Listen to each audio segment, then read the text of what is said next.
आप सभी देख रहे हैं पढ़ो इंडिया हिंदी स्मिता मिश्रा के साथ, और मैं इस चैनल के माध्यम से आपको ईजी नेट जीआरएफ और पीएचडी असिस्टेंट प्रोफेसर पीजीटी की प्रिपरेशन कराती हूं हिंदी साहित्य से। तो आप सभी का स्वागत है पढ़ो इंडिया हिंदी में। फ्रेंड, मैं आप लोगों के साथ आज की क्लास में हिंदी साहित्य का सिलेबस शेयर करने जा रही हूँ ईजी नेट जीआरएफ का। साथ ही लेकिन क्या है, बहुत ही महत्वपूर्ण क्लास होने वाली है। आज इस क्लास में हम पूरा डिटेल से पढ़ेंगे, मतलब यहाँ पे हम 50% सिलेबस अपना पूरा कवर कर लेंगे। ठीक है, फिर आपको तैयार कितना करना होगा बाद बाकी समय में, सिर्फ आपको 30%, और इतना आप लोग अगर कर लेंगे तो आप जीआरएफ पक्का कर लेंगे। ओके, लेकिन इसके लिए समय कितना चाहिए? इसके लिए समय ढेर सारा चाहिए, और जो आपके पास इनफ है जून 2021 के लिए। ठीक है, तो यहाँ पे हम सारा डिटेल से बात करेंगे। सभी जो आपकी 10 यूनिट लगी हैं सेकेंड पेपर में और जो 10 यूनिट लगी हैं फर्स्ट पेपर में, सभी का डिस्कशन करेंगे। जो भी हमारे नए मित्र जुड़े, चैनल को सब्सक्राइब कर लीजिए अगर आप नेट जीआरएफ की प्रिपरेशन करना चाहते हैं। ओके फ्रेंड, और मैं एक बार फिर से बता दूं कि मेरा नया चैनल है ये। इससे पहले हम एडू क्लासेस एक कदम सबके साथ भी पढ़ा रहे थे। ठीक है, धोखे से वह साइन आउट हो गया। मैं कुछ जो है क्लास एडिटिंग कर रही थी, लेकिन उसी समय किसी का कॉल आया। मैं फ़ोन से ही एडिटिंग कर रही थी और किसी का कॉल आया, और कॉल आने के बाद मेरा फ़ोन जो है एकदम से हैंग हो गया, और मेरा चैनल था वो साइन आउट हो गया मेरी जीमेल आईडी से। ठीक है, चैनल है यूट्यूब पे, आप जाकर क्लास देख सकते हैं, सर्च कर सकते हैं एडू क्लासेस एक कदम सबके साथ। लेकिन क्या है, मैं उस पर क्लासेस अपलोड नहीं कर पा रही थी। तो कई फ्रेंड ने कहा मैम इतनी जल्दी आपने नया चैनल बना लिया। तो फ्रेंड, हमारे साथ कितने सारे लोग जुड़े हैं, कितने सारे लोग हमारे पेड कोर्स में जुड़े हुए हैं, है ना, कितने सारे लोग टेलीग्राम पे जुड़े हुए हैं। तो अब मैं उन लोगों से अपना कम्युनिकेशन कैसे बनाऊं, उन लोगों से डिस्कशन कैसे करूं, है ना। तो उसके लिए मैंने तुरंत जस्ट तो नहीं 10/11/2020 को हमारा चैनल साइन आउट हुआ। लेकिन मैंने ये चैनल जो है 13 नवंबर को बनाया है। 13 नवंबर को, मतलब दीपावली का दिन जो था, जब सभी दीपावली के दिए जला रहे थे, उस समय मैं अपना चैनल बना रही थी और चैनल पे क्लास बनाने की जो है तैयारी कर रही थी। और उसी दिन मैंने अपना पहला क्लास इस चैनल पे अपलोड किया था, पढ़ो इंडिया हिंदी पे। तो ये सारी स्टोरी है इस चैनल बनने की। ठीक है, तो आप लोगों को पढ़ना है और मुझे पढ़ाना है, मुझे बताना है। जो मेरा एक्सपीरियंस है, मुझे अच्छा लगता है फ्रेंड, मुझे सबसे अच्छा लगता है आप लोगों से जुड़ना। और क्योंकि मुझे जब से पता चला है कि हम यूट्यूब के माध्यम से बहुत सारे लोगों की हेल्प कर सकते हैं, जो लोग पढ़ाई करना चाहते हैं, जो लोग निराश हैं, उनको हम मोटिवेट कर सकते हैं। अगर हमारे पास ये क्षमता है, हम किसी को मोटिवेट कर सकते हैं। आपने एक फिल्म देखी होगी, उसमें उसका फ्रेंड जो है छोटे छोटे बच्चे हैं। एक बच्चा कह रहा है कि मैं पोएम नहीं सुना पाऊंगा सर जी, मुझे डर लग रहा है। तो दूसरा बच्चा उसकी तरफ देखता है, कहता है यार तुम तो कहते थे, मेरी मम्मी कहती है तुम कर सकते हो। तो वो कहता है हाँ मम्मी कहती है कि तुम कर सकते हो, लेकिन मम्मी वहाँ सामने तो है नहीं। अब उसका दोस्त जो बैठा है वो कह रहा है कहो, गाओ, तुम कविता गा सकते हो। अब वो क्लासरूम में खड़ा हुआ, तो फिर वो हिचक गया, है ना। जो बच्चा था सुनाने वाला, तो वो थोड़ा हिचक गया कि मैं नहीं सुना सकता कविता। लेकिन वो उसका दोस्त जो था वो धक्के दे रहा था, उसको कह रहा था कि तुम सुना सकते हो।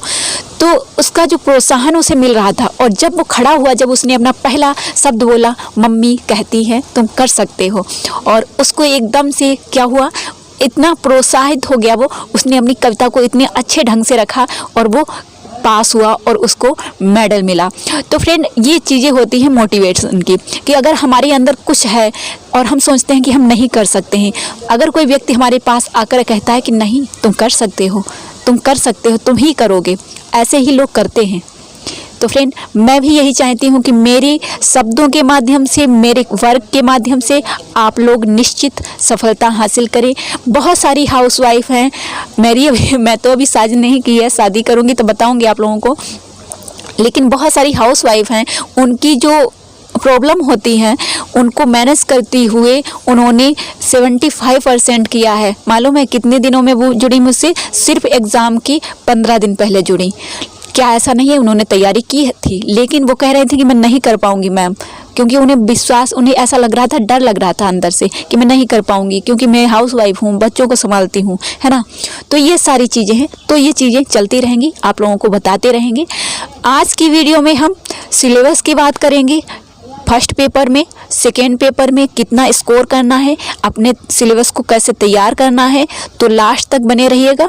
ये सारी चीज़ें यहीं पे एंड करते हैं, ये सारी चीज़ें तो बाद में भी होती रहेंगी, है ना। अब हम अपने काम पे चलते हैं। तो पाठ्यक्रम आपका, आप नेट जेआरएफ करना चाहते हैं, है ना फ्रेंड। तो सबसे पहले आपको मालूम होना चाहिए, अगर आपने पीजी किया है या पीजी में एडमिशन लिया है, तो बहुत सारे फ्रेंड ऐसे हैं जो अवेयर रहते हैं, तो वो सोचते हैं कि अब हम क्यों ना, जैसे कोई ग्रामीण क्षेत्र से है, जैसे मैं हूँ, तो मुझे क्या था कि मैं जब फाइनल में थी तब मुझे पता चला कि नेट, हिंदी पढ़ने में इंटरेस्ट था, मैं शुरुआत से पढ़ती थी और लिखती थी, लेकिन मुझे नेट के बारे में नहीं पता था, ठीक है। लेकिन जब मैं फाइनल में अपने कॉलेज गई तो वहाँ पे जो प्रोफेसर थे उन्होंने बताया कि आप नेट जेआरएफ कर सकते हैं और कॉलेज मतलब किसी डिग्री कॉलेज में असिस्टेंट प्रोफेसर बनते हैं। मेरे माइंड में बस चीज़ बैठ गई कि मुझे करना है। मैं जस्ट जो आई और बस मैंने बुक मंगाया, मेरे पापा जी बीमार थे लेकिन मेरे अंकल जी जो थे उन्होंने मुझे बुक ला के दी। मैं उन बुक के नाम भी बताऊंगी आपको इसी क्लास में कि मैंने उन बुक को ही पढ़कर अपना पहला नेट जो है क्वालिफाई किया था, सिर्फ 4 मंथ की तैयारी में, ठीक है। दूसरा, मैं आपको सब कुछ बताऊंगी इस वीडियो में। तो फिर क्या हुआ, फिर मैंने बुक ली और फिर मैं कॉलेज गई और मैंने अपने प्रोफेसर को दिखाया कि ये बुक्स जो हैं सही हैं, तो उन्होंने कहा हाँ ठीक है। बस मैं अपने घर आ गई और अपने घर में पढ़ाई करने लगी। यूट्यूब पे कुछ ऐसे चैनल थे जिनको मैंने देखा, तब मुझे ज़्यादा जानकारी नहीं थी यूट्यूब के बारे में, बस मैं तैयारी करने लगी, पढ़ाई करने लगी। कितने घंटे पढ़ाई की वो सब मैं बताऊंगी, ओके। एक तरीके से कि किस तरीके से आप करें, ठीक है। तो फ्रेंड, सबसे पहले अब बात करते हैं हम नेट जेआरएफ के पेपर की। तो पेपर में क्या होता है, 50 क्वेश्चन आपके फर्स्ट पेपर में पूछे जाते हैं, ठीक है। 50 क्वेश्चन, जिनमें आपको, अगर आप जनरल के हैं तो 20 क्वेश्चन आपके राइट होने ही चाहिए, ठीक है। क्यों? क्योंकि आपको 40% अगर आपके मार्क्स नहीं है तो आप जो है क्वालिफाई नहीं कर पाएंगे, ठीक है। 60%, 80% फर्स्ट पेपर में, सेकेंड पेपर में अगर आप कर रहे हैं तब भी नहीं कर पाएंगे, क्योंकि ये जो है महत्वपूर्ण है, ठीक है। जनरल से बिलोंग करते हैं, अगर आप ओबीसी, एससी, एसटी से हैं तो आपको क्या करना है, आपको 18 क्वेश्चन राइट करने ही हैं, मतलब 35% आपके मार्क्स होने ही चाहिए फर्स्ट पेपर में। तब आप जो है सेकेंड पेपर में आपने 80% किए हैं, 50% किए हैं, 60% किए हैं, तभी आपका जो है क्वालिफाई होगा एग्ज़ाम, ठीक है। ये चीज़ हुई। अब ये प्रश्न आपके फर्स्ट पेपर में कहाँ से पूछे जाते हैं, तो फर्स्ट पेपर में जो आपके प्रश्न पूछे जाते हैं, आप रिसर्च करना चाहते हैं, आप कॉलेज में, डिग्री कॉलेज में असिस्टेंट प्रोफेसर बनना चाहते हैं, सहायक अध्यापक बनना चाहते हैं, तो आप पीएचडी करना चाहते हैं, तो आपको रिसर्च के बारे में अच्छी जानकारी होनी चाहिए कि रिसर्च के टाइप क्या हैं, रिसर्च की विशेषताएं क्या हैं, रिसर्च में क्या होता है, कैसे करते हैं रिसर्च के लिए टॉपिक कैसे चुना जाता है, ये सारी चीज़ें आपको मालूम होनी चाहिए। वहीं टीचिंग करेंगे ना आप, टीचिंग किस तरीके से करनी चाहिए, कैसा आपका कम्युनिकेशन होना चाहिए, किस तरीके से आप बच्चों से बात करते हैं, क्योंकि वहाँ तो आपको मित्रवत भी बात करनी है और अनुशासन में भी रखना है ना। तो ये चीज़ आपको आनी चाहिए, ठीक है। तो ये रिसर्च और फिर टीचिंग, फिर आपका कम्युनिकेशन अच्छा होना चाहिए।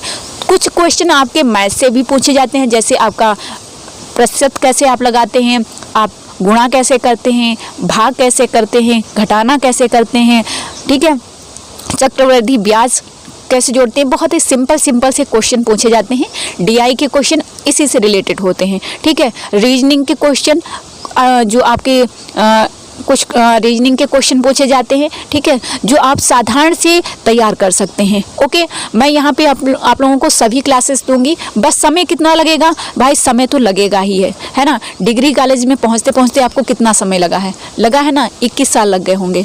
21 साल नहीं लगे होंगे तब भी आपको 20 साल तो लग ही गए होंगे, है ना। तो फिर आप नेट जेआरएफ में जब पढ़ने जाने के लिए इतना टाइम लगा है, तो पढ़ाने जाने के लिए कम से कम 1 साल तो आप तैयारी करेंगे ही ना, है ना। तो 1 साल का समय होना चाहिए। आप बिल्कुल फ्रेशर हैं तो आपको 1 साल का समय देना होगा अपनी पढ़ाई के लिए, फिर आप जाके असिस्टेंट प्रोफेसर के लिए क्वालिफाई करेंगे, ओके। अब यहाँ पे फर्स्ट पेपर की बात हो गई, इतना सारा आपका पूछा जाता है। क्या मैथ भी आती है, ठीक है, रीजनिंग भी आती है, आपका कम्युनिकेशन से क्वेश्चन आते हैं, रिसर्च से क्वेश्चन आते हैं, आपके टीचिंग से क्वेश्चन आते हैं, इन्वायरमेंट से क्वेश्चन आते हैं, हायर एजुकेशन से क्वेश्चन आते हैं। तो इतने पार्ट आपको तैयार करने हैं। ओके, ये फर्स्ट पेपर हो गया। जनरल वालों के लिए 20 क्वेश्चन कंपलसरी हैं, और अगर आप ओबीसी एससी एसटी से हैं तो आपके लिए 18 क्वेश्चन कंपलसरी हैं। अगर इतने नहीं हैं तो आप क्वालिफाई नहीं कर पाएंगे। ओके, अब इससे ऊपर जितना प्लस कर लीजिए, प्लस में जितना आप कर लेंगे उतना ही अच्छा आपके लिए है ना। तो दूसरा, अब हम आते हैं अपने सब्जेक्ट पे। हमारा सब्जेक्ट है हिंदी, ठीक है, हमारा सब्जेक्ट है हिंदी। अब हिंदी को हम किस तरीके से तैयार करें कि हमारा स्कोर जो है 80 प्लस हो जाए, मतलब 100 क्वेश्चन में हम 80 प्लस क्वेश्चन राइट करें। कहाँ पे? यहाँ नहीं, एग्ज़ाम हॉल में, ठीक है। ये सारी चीज़ें मैं आपको क्लियर करूँगी। बराबर हमारी क्लास आएंगी, कंटिन्यू क्लासेस आएंगी और सब आपको डिटेल से बताएंगे। ओके, जो मेरा अनुभव है कम है लेकिन बेहतर है। मुझे मालूम है कि मैं अगर बोलूँगी तो आप लोग कर सकते हैं, ठीक है।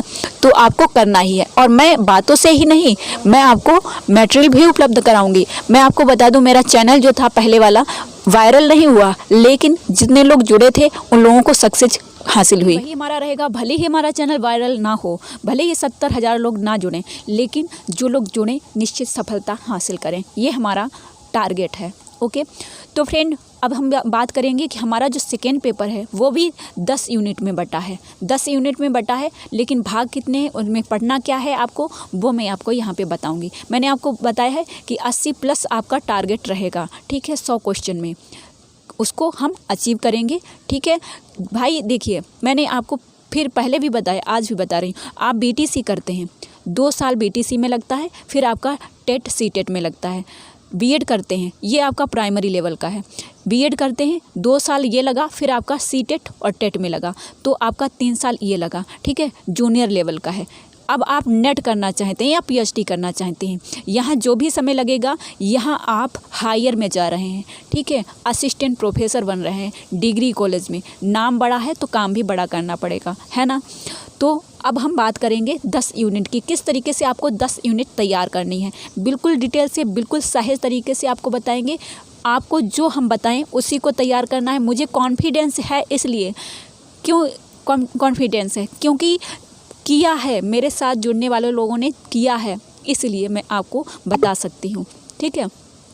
कि जिन लोगों को, जिनका स्कोर हो रहा था 44%, ठीक है, 44%, लेकिन 6 मंथ बाद एग्ज़ाम में बैठे और उनका स्कोर कितना रहा, लगभग 65%, 75%, ठीक है, इतना 55% ये स्कोर रहा है जिन लोगों का ये स्कोर था। मतलब 2-3 बार एग्ज़ाम में बैठे, यही स्कोर उनको घेरे हुए था, लेकिन हमारे साथ जुड़े तो उनका स्कोर ये हुआ। कंडीशन क्या थी, बैकग्राउंड क्या था, इसके बारे में आपको बताते रहेंगे। अभी रिजल्ट आएगा तो ज़रूर बताएंगे। ओके, क्योंकि आपके जुनून और आपके हौसले और आपकी तैयारी के पीछे बैकग्राउंड कोई मायने नहीं रखता। हाँ, बाई चांस आप बीमार हो जाते हैं या आपका पेपर छूट जाता है, वो अलग बात है ना। तो फ्रेंड, अब हम बात करेंगे अपने सब्जेक्ट की। तो सब्जेक्ट को हम पहले क्या बता रहे हैं कि 4 भागों में बांटेंगे। नोट्स बनाना भी बताएंगे, क्योंकि सबसे कंपलसरी है नोट्स बनाना। अगर आप हमारे नोट्स लेते हैं, जैसे हम आपको परचेज कराते हैं नोट्स, तो उनको भी आप अगर नोट करके पढ़ते हैं, ठीक है, तो आपके लिए बेहतर होगा, ठीक है। मैं आपको सिलेक्टेड चीज़ें प्रोवाइड कराती हूँ और प्रैक्टिस सेट प्रोवाइड कराती हूँ, जो आपको बुक्स में क्वेश्चन देखने को नहीं मिलेंगे। जल्द ही मैं थोड़ा वर्क कर रही हूँ, और अच्छा स्मार्ट वर्क, जिससे बहुत सारे स्टूडेंट उससे जुड़ें और अपनी सफलता को निश्चित करें।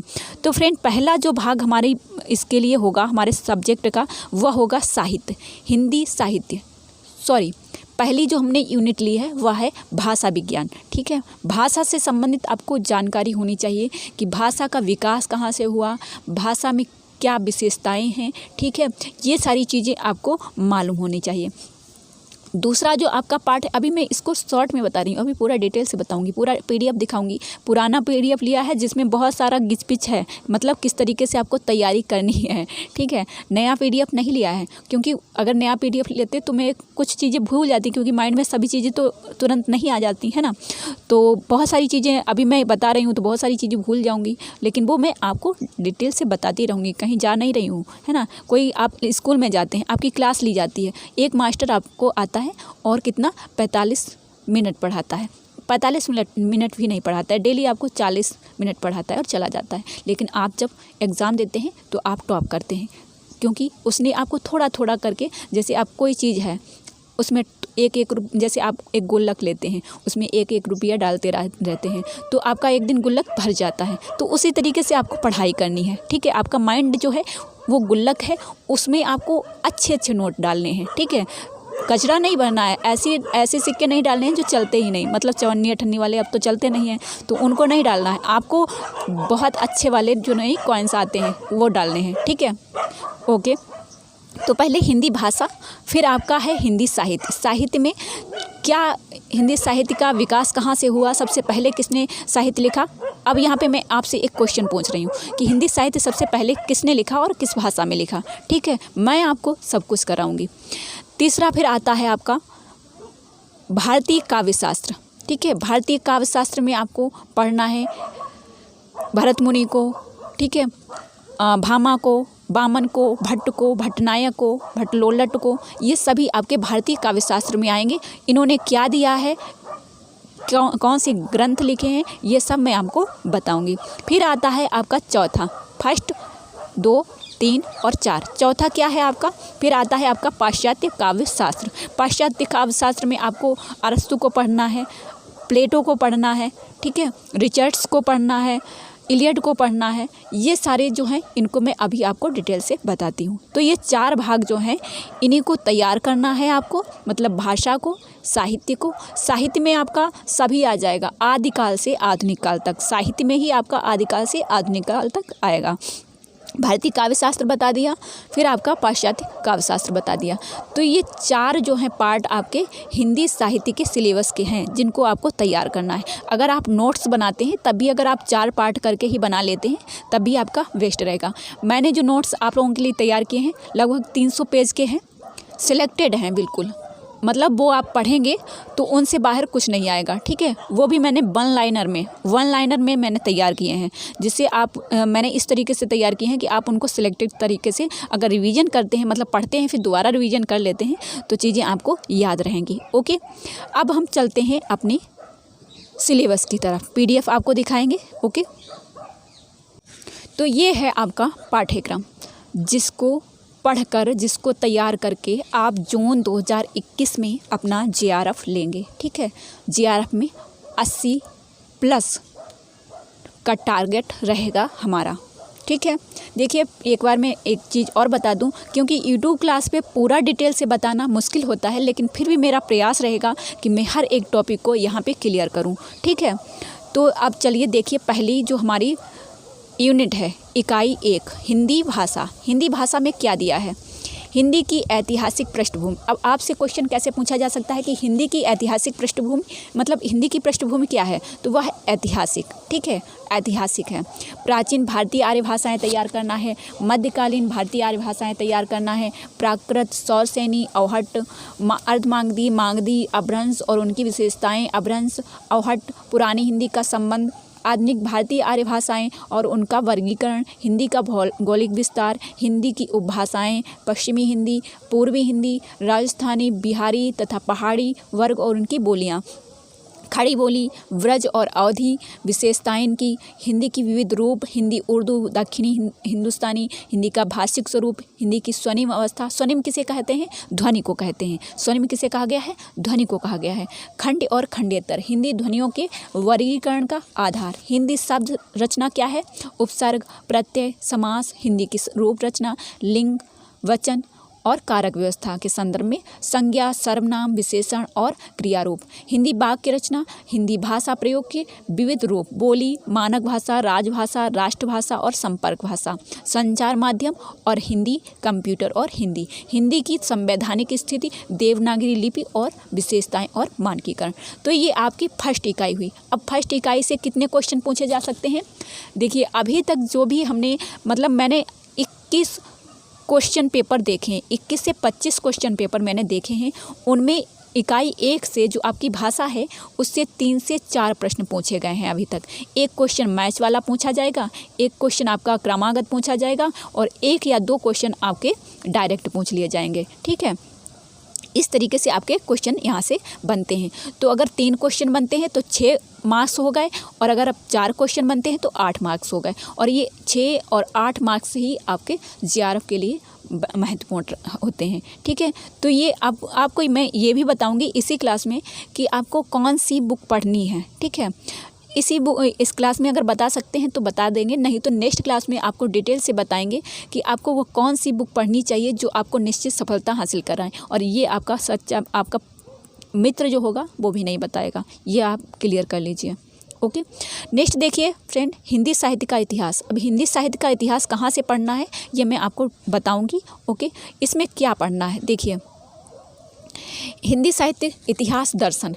इतिहास दर्शन मतलब इतिहास का दर्शन क्या रहा है, मतलब इतिहास को किस तरीके से लिखा गया, इसका विकास क्या है, इसकी भाषाएं क्या हैं।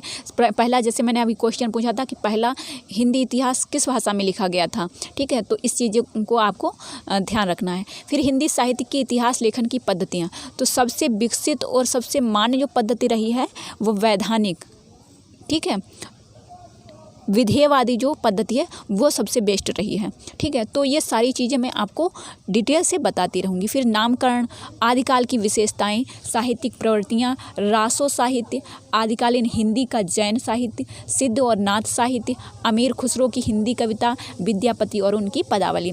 अब सिद्ध और नाथों में जो गोरखनाथ हैं, जो सरापा हैं, उनको आपको पढ़ना होगा। ठीक है, सरापा को प्रथम कवि किसने कहा है, अगर मालूम है तो कमेंट करके बताइएगा। ठीक है, दूसरा फिर आता है आपका भक्तिकाल। भक्तिकाल में देखिए हिंदी साहित्य के इतिहास में ही आप भक्तिकाल को पढ़ेंगे, रीतिकाल को पढ़ेंगे और आधुनिक काल को पढ़ेंगे।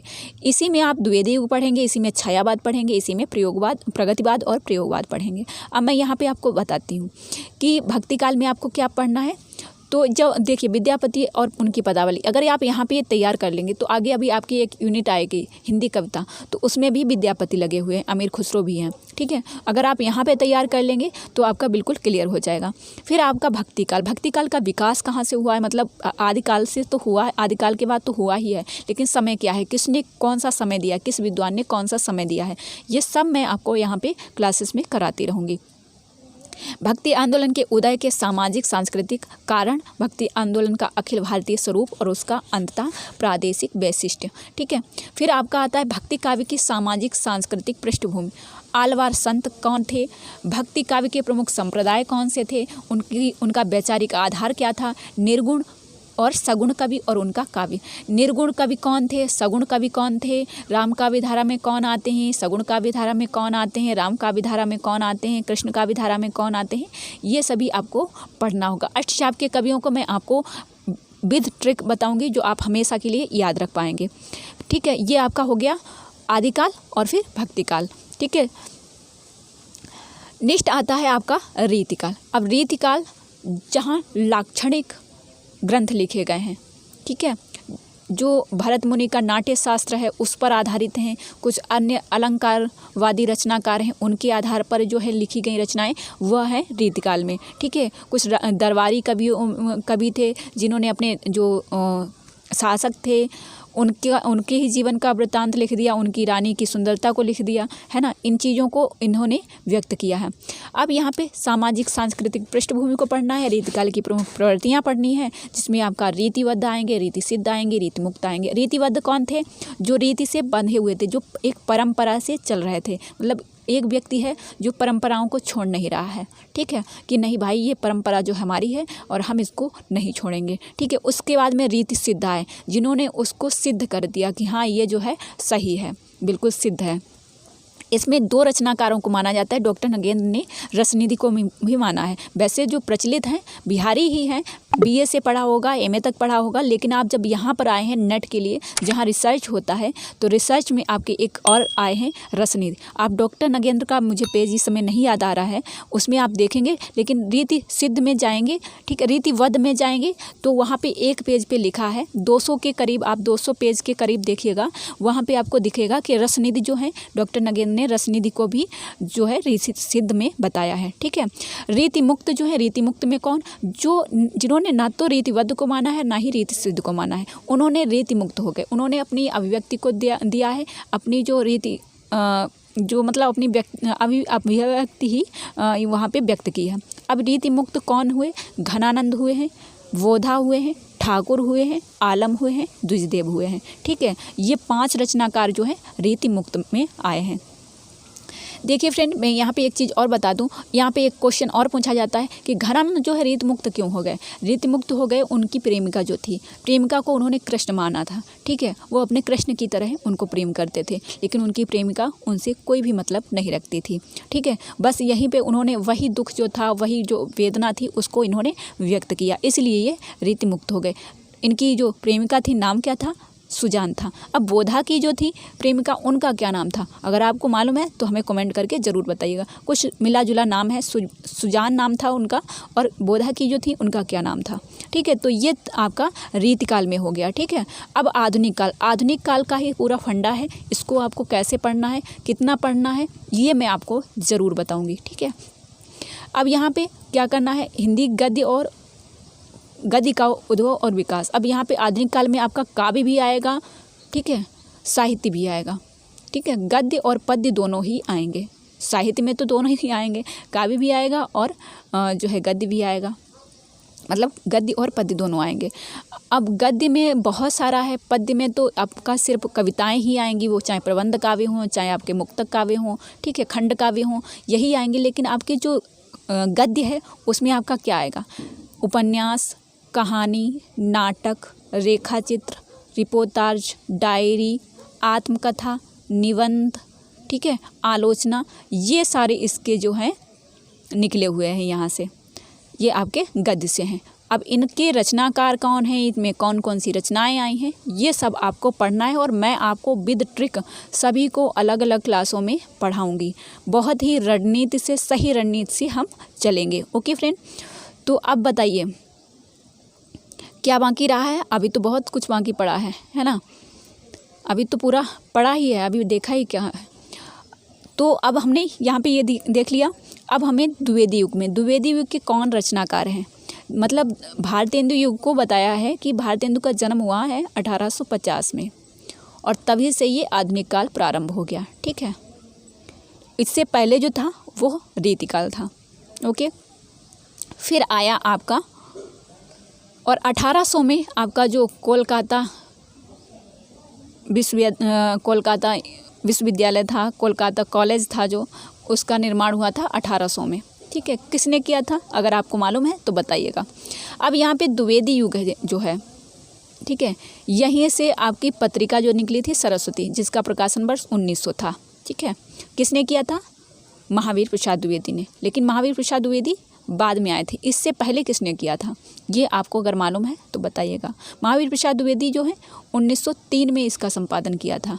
ठीक है, 1900 में जो है इसका संपादन किसने किया था, अगर आपको मालूम है तो बताइएगा, नहीं तो हम नेक्स्ट क्लासेस में आपको बताते रहेंगे। ठीक है, अब यहाँ द्विवेदी, पहले तो आपको जो भारतेंदु युग है उसके रचनाकार कौन थे, उनकी विशेषताएँ क्या थी।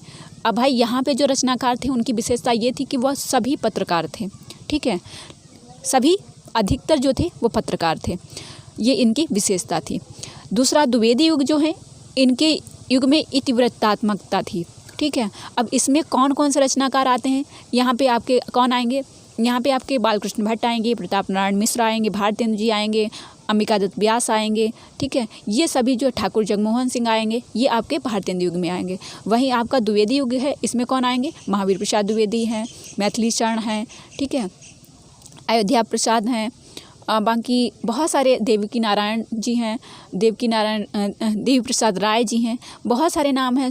ठीक है, जो आपके द्विवेदी युग में आते हैं। इनकी जो रचनाएं होंगी वो भी हम पढ़ेंगे। ठीक है, अब आता है आपका इसके बाद स्वच्छंदतावाद। स्वच्छंदतावाद में कौन आएगा? श्रीधर पाठक। श्रीधर पाठक जिन्होंने स्वच्छंदतावाद दिया है और उन्होंने स्वच्छंद रचनाएं लिखी हैं, इन्होंने अनुवादित भी की हैं कुछ रचनाएं, है ना। फिर उसके बाद में आता है आपका छायावाद। छायावाद की विशेषता क्या थी? देखिए, जो आप यहाँ संतों और सिद्धों में देख के आए हैं, जो संतों और सिद्धों में जो रहस्यवाद था वही या छायावाद में देखने को मिला है। ठीक है, प्रमुख विशेषता तो इसकी यही है कि छायावाद की विशेषता में ये है कि इसमें रहस्यवाद है। फिर छायावाद के प्रमुख कवि कौन है? ओनली जो प्रमुख हैं वो 4 हैं। कौन? देखिए, प्रसाद हैं आपके, फिर आपकी निराला जी हैं। ठीक है, निराला जी हैं, प्रसाद और निराला, फिर आपके पंत हैं और फिर आपकी महादेवी हैं। ठीक है, इनकी रचनाएं कौन हैं ये हम आपको डिटेल से बताते रहेंगे। ओके, ये रचनाकार हो गए। फिर आता है आपका प्रगतिवाद की अवधारणा। प्रगतिवाद इसके बाद में आएगा। फिर प्रगतिवाद की अवधारणा पढ़नी पड़ेगी। प्रगतिवाद के कौन से रचनाकार हैं? नागार्जुन हैं, ठीक है, जो आपके केदारनाथ अग्रवाल हैं, और बहुत सारे रचनाकार हैं जो आपके प्रगतिवाद में आएंगे। प्रगतिवादी काव्य और उसकी विशेषताएं पूछी गई हैं। ये आपको कब तक का तैयार करना है? तो 2000 तक। लेकिन फ्रेंड 2000 तक नहीं, अभी जो पेपर हुआ था आपका अभी पेपर जो हुआ था उसमें पूछा गया था कि मुर्दैया, शिकंजे का दर्द, ये तो 2012 तक की रचनाएं हैं। तो आपको जो है आधुनिक में 2012 तक का पूछा जा सकता है, तो वो भी आपको पढ़ना है। ठीक है, अब यहाँ हिंदी साहित्य की गद्य में मैंने आपको बता ही दिया है कौन कौन सी चीज़ें पढ़नी है हमें। उपन्यास पढ़ने हैं, कहानी पढ़नी है, नाटक पढ़ने हैं, निबंध पढ़ने हैं, आलोचना पढ़नी है, यही तो सारा बताया था हमने। ठीक है, फिर अन्य गद्य विधाएँ वो भी बताई थी, रेखा चित्र, संस्मरण, यात्रा साहित्य, आत्मकथा, जीवनी, रिपोर्टाज। फिर हिंदी का प्रवासी साहित्य। क्वेश्चन कैसे बनेगा कि इनमें से हिंदी प्रवासी साहित्य की विशेषता क्या है, अवधारणा क्या, किसने क्या कहा है, साहित्यकार कौन है। क्वेश्चन दिया जाएगा, उसमें पूछा जाएगा इनमें से कौन सा रचनाकार किस देश से है, ये भी पूछा जाता है। कौन मॉरिशस से है, कौन अमेरिका से है, क्योंकि प्रवासी साहित्य में अमेरिका और मॉरिशस भी आगे रहा है साहित्य लिखने में, हिंदी साहित्य लिखा है। तो ये सारा क्लियर हुआ। अब हम इकाई 3 पे चलते हैं। फ्रेंड, मैं आपको ये भी बताऊंगी कि आपको ये चीज़ें कहाँ से तैयार करना है और मैं आपको किस तरीके से तैयार कराऊंगी। ओके, साहित्य शास्त्र। अब साहित्य मैंने आपको बताया था भारतीय काव्य शास्त्र, वो यहीं पे आता है, भारतीय काव्य शास्त्र। ठीक है, ये इतना पैराग्राफ जो है इसी से रिलेटेड है, यहाँ आप देख सकते हैं। ठीक है, ये पूरा पैराग्राफ जो दिया गया है इसको ही आपको तैयार करना है। वहाँ पे मैंने एक क्लास बनाई थी, विम्ब आप लोगों ने पसंद की थी एडू क्लासेस पे। अब यहाँ पे भी आपको सभी क्लासेस मिलेंगी। हम यहाँ पे सभी को पढ़ेंगे। काव्य के लक्षण क्या हैं, काव्य हेतु क्या हैं, काव्य प्रयोजन क्या है, प्रमुख संप्रदाय क्या हैं, रस, अलंकार, रीति, ध्वनि, वक्रोक्ति, औचित्य, रस, निष्पत्ति, साधारणीकरण, शब्द शक्ति, काव्यगत शब्द शक्ति जो है 3 दी गई हैं। कौन कौन सी हैं बताइएगा, कौन सी 3 शब्द शक्ति हैं बताइएगा। मैं एक बता देती हूँ जिससे आपको आइडिया लग जाएगा, जैसे अविधा। ठीक है, फिर काव्य गुण, काव्य दोष। जैसे अभी एक प्रश्न पूछा गया था कि काव्य दोष भरत मुनि की तरह 8 काव्य दोष किसने दिए हैं, तो इसका आंसर था दंडी, क्योंकि आप पढ़ेंगे, आप सर्च करेंगे तो मिलेगा आपको। ठीक है, फिर प्लेटो ने क्या कहा है, प्लेटो ने जो अपने अवधारणाएँ दी हैं। ठीक है, प्लेटो ने क्या अवधारणाएँ दी हैं, प्लेटो जो है क्या है। ठीक है, प्लेटो जो है इनकी रचना कौन सी है, देखिए इन्होंने दिलोज लिखी है, रिपब्लिक लिखी है, इयोन लिखी है। ये सभी रचनाएं किसकी हैं, प्लेटो की हैं। लेकिन जब हम प्लेटो को ओनली एक क्लास में प्लेटो को ही पढ़ेंगे, ठीक है, अरस्तु को ही एक क्लास में पढ़ेंगे, जब इस तरीके से पढ़ेंगे तो सारी चीज़ें डिटेल से आपको पता चल जाएंगी। प्लेटो ने कितने ग्रंथ लिखे हैं, ओनली 36 ग्रंथ लिखे हैं प्लेटो ने। ठीक है, ये आप देख लीजिएगा। और 36 में 23 जो लिखे हैं उनमें सिर्फ संवाद हैं और 13 में आलेख हैं। ठीक है, 13 में आलेख हैं, ये आपको ध्यान रखना है। फिर आप देखिए, मैं आपको एक और चीज़ बताती हूँ कि प्लेटो जो हैं उन्होंने क्या कहा है, उन्होंने साहित्य को क्या कहा है। ठीक है, तो साहित्य के लिए इन्होंने कहा है कि ये अनुकृति कला जो है सत्य से तिगुनी दूरी पर होती है। जो कला है ये सत्य से तिगुनी दूरी पर होती है। वास्तविक सत्य जो है निर्माता की कल्पना में होता है। ठीक है, ये जो है किसने कहा है, प्लेटो ने कहा है। ठीक है, प्लेटो ने एक और कुछ प्रचलित अवधारणा दी है। अगर आपको मालूम है कुछ गोबर की टोकरी करके, तो अगर आपको मालूम है तो आप लिख के बताइएगा कि क्या कहा है प्लेटो ने काव्य के लिए, है ना।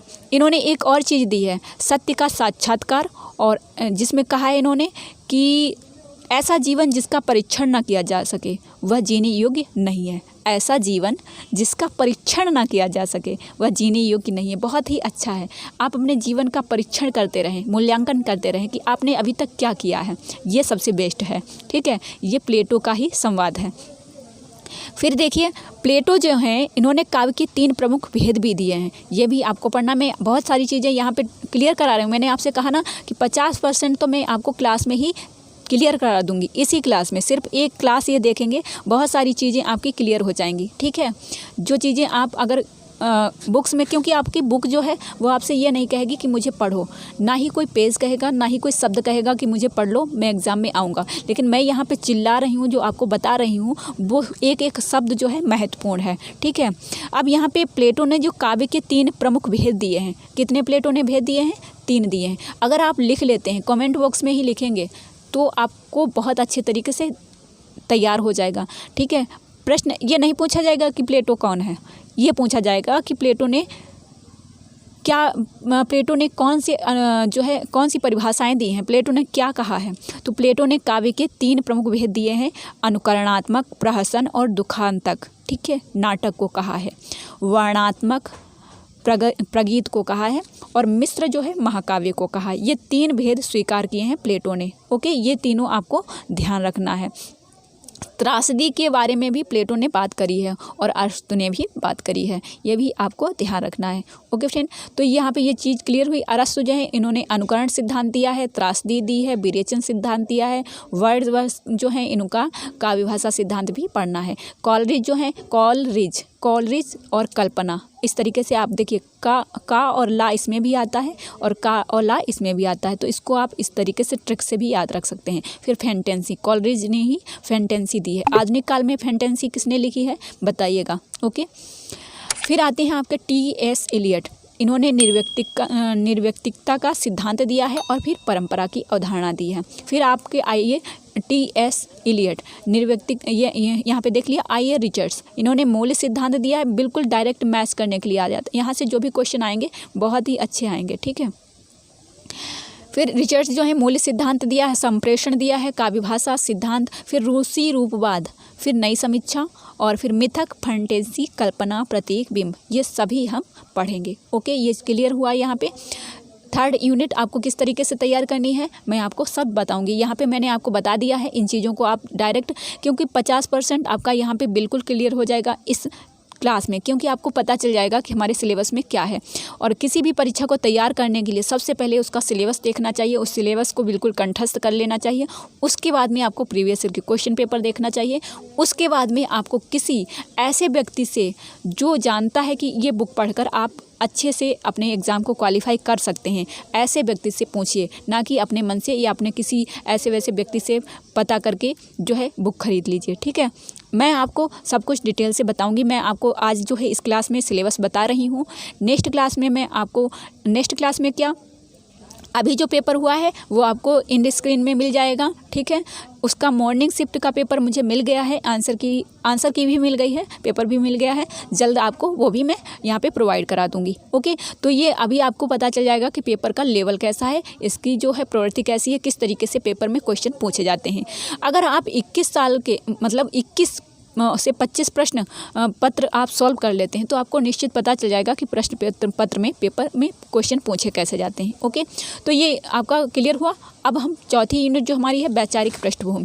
फ्रेंड, ये जो है आपको कहाँ से तैयार करनी है मैं आपको बताऊँगी। ओके, नेक्स्ट आती है हिंदी कविता। हिंदी कविता में हमने आपको यही बता दिया था कि कौन कौन से पढ़ने हैं। अब यहाँ देखिए, पृथ्वीराज रासो, रेवा तट, अमीर खुसरो, खुसरो की पहेलियाँ और मुकरियाँ, विद्यापति की पदावली, संपादक डॉक्टर नरेंद्र झा, पद संख्या 1 से 25। ठीक है, अब यहाँ देखिए कबीर जो है हजारी प्रसाद द्विवेदी। बहुत कम यहाँ से पूछे जाते हैं फ्रेंड। ओके, बहुत ही कम यहाँ से क्वेश्चन पूछे जाते हैं। जो पूछे जाते हैं वो मैं आपको बताऊँगी। जायसी ग्रंथावली, सूरदास भ्रमर गीत, तुलसीदास रामचरितमानस। यहाँ से एक क्वेश्चन बनता ही है। बिहारी सस्सई, घनानंद कवित्त, मीरा, अयोध्या सिंह उपाध्याय हरिओंद का प्रिय प्रवास। और इस प्रिय प्रवास के आधार पर ही इन्हें सूरदास कहा गया है। आधुनिक सूरदास कहा है शुक्ल जी ने। ये भी ध्यान रखिएगा, बहुत कम लोगों को मालूम होता है। मैथिली शरण गुप्त को आधुनिक तुलसी कहा गया है। अयोध्या सिंह उपाध्याय को आधुनिक सूरदास कहा गया है, इनके प्रिय प्रवास पर और इनके साकेत पर। ठीक है, किसने कहा है? शुक्ल ने ही इन दोनों को कहा है। और सूर और चंद, शुक्ल जी ने किसे कहा है? तुलसी और सूरदास को। ठीक है, ये भी नवम सर्ग इसका हमें पढ़ना है।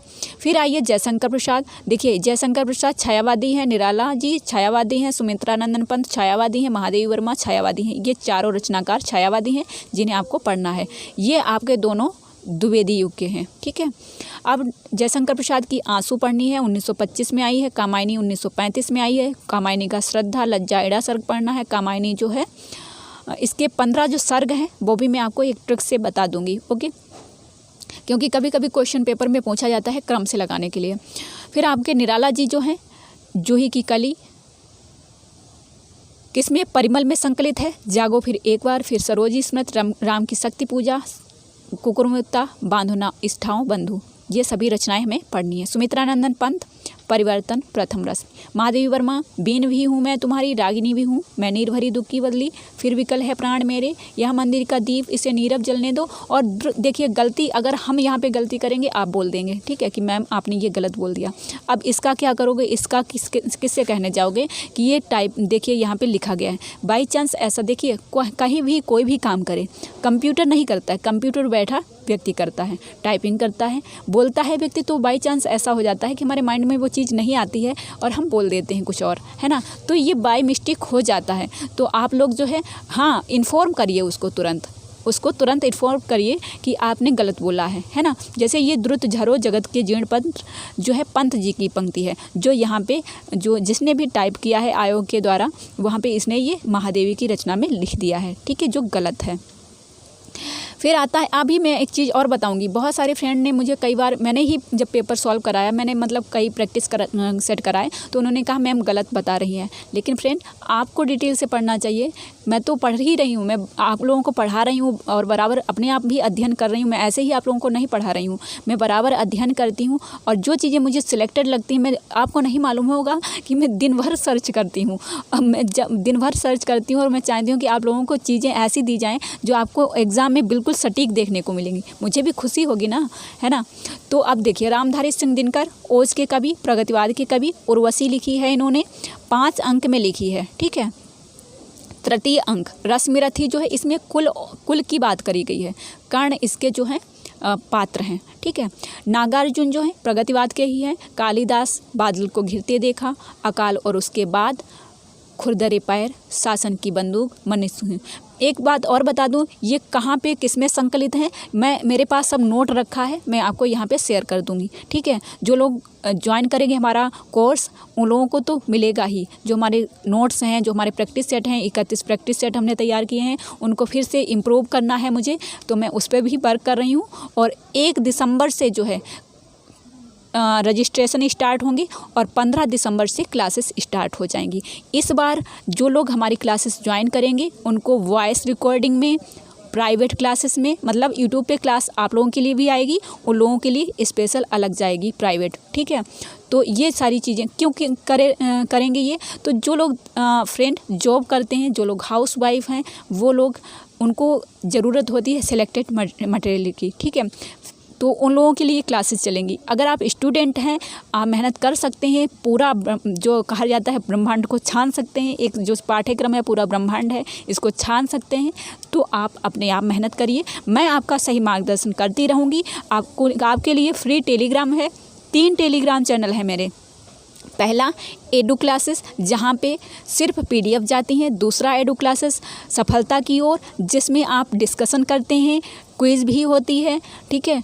और जो तीसरा जो है पढ़ो इंडिया हिंदी, जिसमें डेली क्विज होती है। बिल्कुल फ्री है, कोई भी फीस नहीं है, बिल्कुल फ्री है। मैं भी वहाँ पे एक्टिव रहती हूँ। जितने हमारे अभी मैं आपको बता दूँ, मुझे खुशी है कि उस जहाँ पे मैं बिल्कुल फ्री पढ़ा रही थी, वहाँ से भी मेरे फ्रेंड जो हैं जिन्होंने अच्छा स्कोर किया है, मुझे शेयर करते हैं तो बहुत अच्छा लगता है।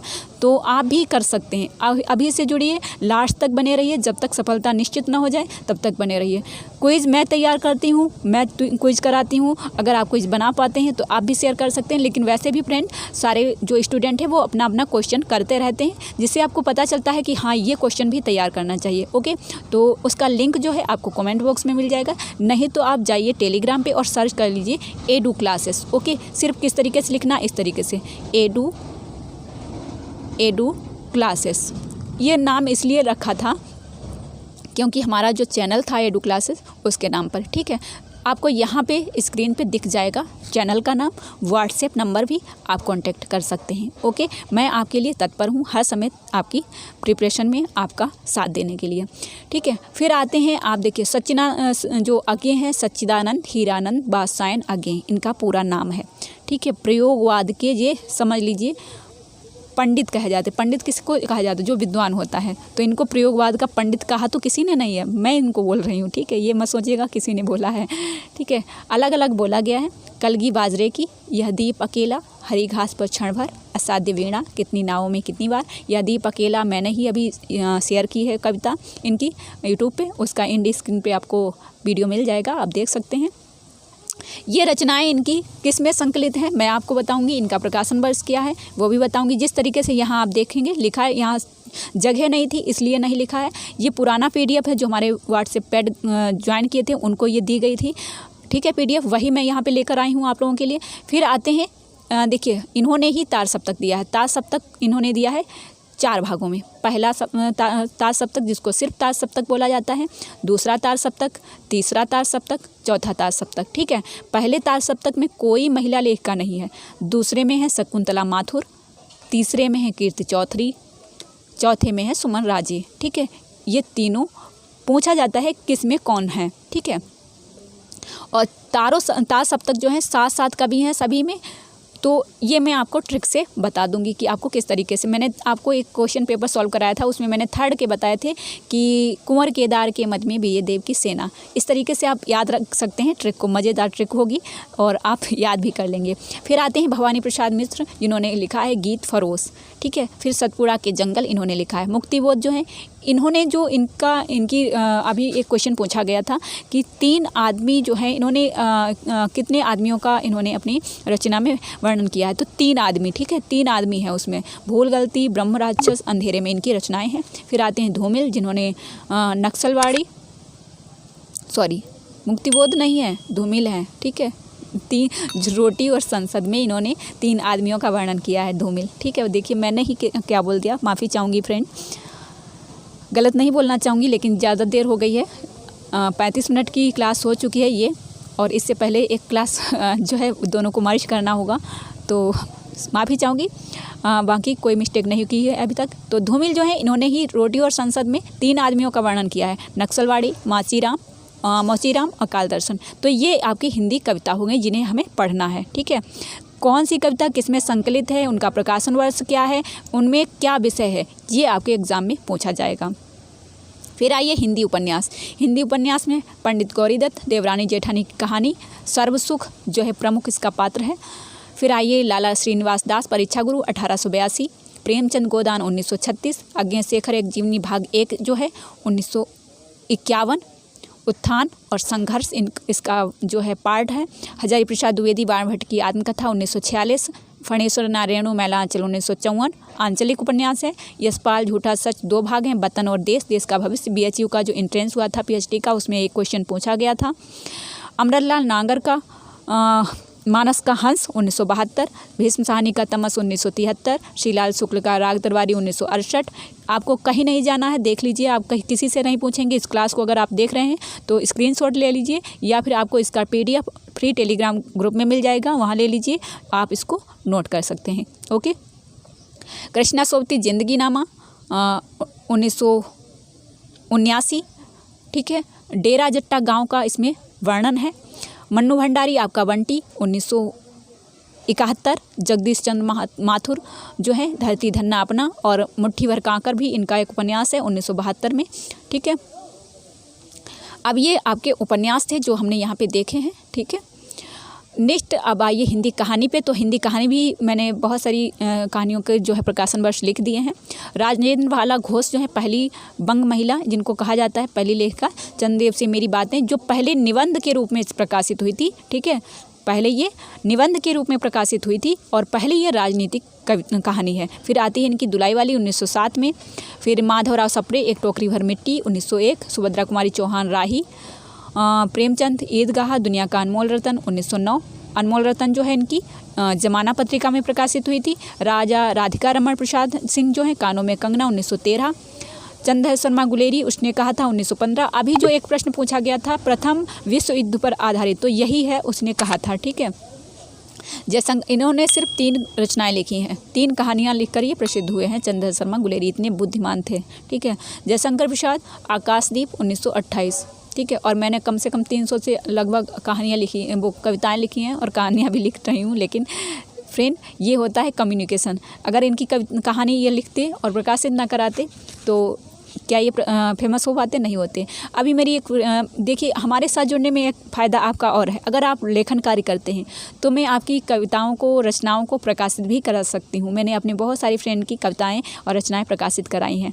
तो आप जो है अगर हमारे साथ जुड़ेंगे तो मैं आपको बहुत सारी, इस बार जो जितने भी वेबिनार हुए हैं उनमें मेरे जितने भी फ्रेंड मेरे साथ जुड़े हुए थे सभी को सर्टिफिकेट मिला है। तो ये भी आपको अलग से, क्योंकि हमारे जो असिस्टेंट प्रोफेसर हैं, जो हमारे प्रोफेसर हैं, वो हमें जो है अवेयर करते रहते हैं कि किस वेबिनार में हमें भाग लेना चाहिए। वहाँ आप अपना शोध पत्र भी, आप मतलब कोई जो कहा जाता है नहीं, पत्र लिखे जाते हैं, शोध रिसर्च पेपर लिखे जाते हैं, वो भी तैयार कर सकते हैं। तो ये भी फ़ायदा आपको हमारे साथ जुड़ने से होगा। ओके, और अगर आप हायर में जाना चाहते हैं तो शोध पत्र लिखना या कविताएं कहानियाँ लिखना, ये भी प्रकाशित कराना, ये भी बहुत ज़रूरी होता है। ओके, तो जैनेंद्र जो है इन्होंने अपना अपना भाग्य लिखा है। फिर आपका फणीसुना रेणु जिन्होंने तीसरी कसम 1956, लाल पान की बेगम 1958। अपना अपना भाग्य भी मुझे एक बार मिला था, ये 1955 शायद, मुझे बिल्कुल क्लियर नहीं है, लेकिन मुझे एक बार ये कहीं मिली थी जिसमें 1955 लिखा था। ओके, तो मैं फिर से इसको देखेंगे, चेक करेंगे। ठीक है, आगे जिन्होंने गैंग्रीन लिखी है 1900, पहले ये रोज़ कहानी नाम से लिखी थी। रोज़ मतलब डेली जो प्रक्रिया होती है उस पर आधारित थी। 1934 में ये प्रकाशित हुई थी। फिर शेखर जोशी कोशिका घटवार 1958 कल्पना पत्रिका में प्रकाशित हुई थी। भीष्म साहनी का अमृतसर आ गया चीफ की दावत। कृष्णा सोविती का सिक्का बदल गया जबलपुर गाँव से संबंधित है, 1948 में प्रतीक में प्रकाशित हुई थी। हरिशंकर परसाई इंस्पेक्टर माता दी चांद पर। ज्ञान रंजन की पिता 1967। राजा निर्वंशिया कमलेश्वर जी की है जिन्होंने समांतर कहानी का संपादन किया है 1957। निर्मल वर्मा की परिंदे जो प्रथम कहानी संग्रह है, इनका 7 कहानियाँ इसमें संकलित हैं। 1960 और 59 माना जाता है इसका प्रकाशन वर्ष। तो ये आपकी कहानियाँ हो गई। अब हिंदी नाटक, हिंदी नाटक देख लीजिए कौन कौन से हैं। भारतेंदु का अंधेर नगरी जो एक दिन में लिखा गया है, मतलब एक रात में इन्होंने लिखा था 1881। भारत दुर्दशा 8 अंकों में लिखा गया है, ये 6 अंकों में लिखा गया है। अंधेर नगरी 1880। जयशंकर प्रसाद का चंद्रगुप्त 4 भागों में लिखा गया है। स्कंदगुप्त 6 अंकों में लिखा गया है। फिर ध्रुव सावनी, इनका प्रकाशन वर्ष क्या है देखिए, चंद्रगुप्त 1931 और स्कंदगुप्त 1928 और ध्रुव सावनी 1933। फिर अंधा युग जो है 1955, ठीक है, धर्मवीर भारती का है और ये कृष्ण काव्य पर आधारित है। ठीक है, अंधा युग। लक्ष्मी नारायण लाल का सिंदूर की होली 1934। मोहन राकेश आधे अधूरे 1969। आषाढ़ का एक दिन 1958 3 अंक में लिखा गया है। हबीब तनवीर आगरा बाजार 1954। सर्वेश्वर दयाल सक्सेना जो ये आपके प्रयोगवाद में है, तीसरे तार सप्तक में आते हैं। बकरी 1974 और ये नुक्कड़ नाटक है। शंकर शेष का एक और द्रोणाचार्य, 2 देखिए 2 पर आधारित है। एक तो प्राचीन कथा चलती है, एक आधुनिक चलती है, तो 2 समांतर कहानियों पर कथाओं पर आधारित है। 1977 में ये प्रकाशित हुआ। उपेन्द्र अस का है अंजू दीदी जो एक ऐसी महिला अनुशासन प्रिय जिन पर आधारित है। 1954 प्रकाशन वर्ष है। मन्नू भंडारी महाभोज 1979, इसी नाम से इनका उपन्यास, उसी का रूपांतरित है ये नाटक। नेक्स्ट फिर हिंदी निबंध आते हैं। हिंदी निबंध में भारतेंदु दिल्ली दरबार दर्पण भारतवर्ष उन्नत कैसे हो सकती है। प्रताप नारायण मिश्र का शिव मूर्ति ईश्वर की मूर्ति है, जिसको यहाँ पे शिव मूर्ति लिखा गया है। बालकृष्ण भट्ट नहीं है, बाल मुकुंद गुप्त है। ठीक है, बाल मुकुंद गुप्त है जिन्होंने शिव शंभू के चिट्ठी लिखा है, ये यहाँ पे गलत लिखा है। रामचंद्र शुक्ल कविता क्या है। हजारी प्रसाद द्विवेदी नाखून क्यों बढ़ते हैं, ललित निबंध है। विद्यानिवास मिश्र मेरे राम का मुकुट भीग रहा, ललित निबंध है। अध्यापक पूर्ण सिंह मजदूरी और प्रेम। कुबेरनाथ राय उत्तरा फाल्गुनी, इन्हें रसधर्मा भी कहा जाता है। विवेकी राय उठ जाग मुसाफिर। नामवर सिंह संस्कृति और सौंदर्य, ये आपके निबंध हैं जिन्हें हमें पढ़ना है नेट जीआरएफ के लिए। फिर आपका है आत्मकथा। आत्मकथा देखिए कितना गिचपिच है, क्योंकि यहाँ पे जो भी चीज़ें हमें मिलती हैं जो एग्ज़ाम में पूछने योग्य हैं वो सभी यहाँ पे लिखी हैं। रामवृक्ष बेनीपुरी, माटी की मूर्तें। ठीक है, फिर महादेवी वर्मा, ठकुरी बाबा। तुलसी राम की मुर्दैया 2 भागों में है, दलित विमर्श पर आधारित है। मुसहरा जाति पर आधारित है। शिवरानी देवी प्रेमचंद घर में 1944 प्रकाशित हुई थी। मनु भंडारी, एक कहानी यह भी आत्मकथा है। विष्णु प्रभाकर आवारा मसीहा जीवनी है, 3 भागों में लिखी गई है। दिशाहारा, दिशा की खोज, दिशांत। ठीक है, नेक्स्ट फिर आता है हरिवंश राय बच्चन की क्या भूलूं क्या याद करूं। रमणिका गुप्ता आप हुद्री आत्मकथा है। हरिशंकर परसाई भोलाराम का जीव। कृष्णचंद्र जामुन का पेड़ और दिनकर की संस्कृत के 4 अध्याय। फिर मुक्तिबोध है, एक लेखक की डायरी 13 प्रकरण में लिखी गई है। ठीक है, और राहुल सांकृत्यायन मेरी तिब्बत यात्रा डोम गांव से संबंधित है। आगे जो है इन्होंने अरे यायावर रहेगा याद 1953 में लिखी थी ये रचना। तो फ्रेंड ये था आपका 10 यूनिट है ना, देखिए कंप्लीट हुआ। इस क्लास में हमने पूरा अपना सिलेबस देखा है। बड़ी क्लास थी, लंबी क्लास थी, लेकिन बहुत ही महत्वपूर्ण क्लास थी। जो भी देखेगा उसके लिए बहुत ही बेस्ट रहेगी। आपको ये क्लास कैसी लगी, हमारी इतनी देर की ये मेहनत और बोलने का सिर्फ अपना एक कमेंट बता दीजिएगा कि आपको क्लास कैसी लगी। धन्यवाद। मिलते हैं नेक्स्ट क्लास में, जिसमें आपको बताएंगे कि आपको कौन सी बुक पढ़नी है, क्योंकि समय अब इसमें ज़्यादा हो गया है। तो नेक्स्ट क्लास में ही हम आपको बताएंगे कौन सी बुक पढ़नी है। ओके, तो मिलते हैं नेक्स्ट वीडियो में। तब तक के लिए क्लास को ज़्यादा से ज़्यादा लोग तक शेयर कर दीजिए, जिससे ज़्यादा से ज़्यादा लोग जुड़े हमारे साथ और हम क्लासेस स्टार्ट कर सकें। ओके, धन्यवाद।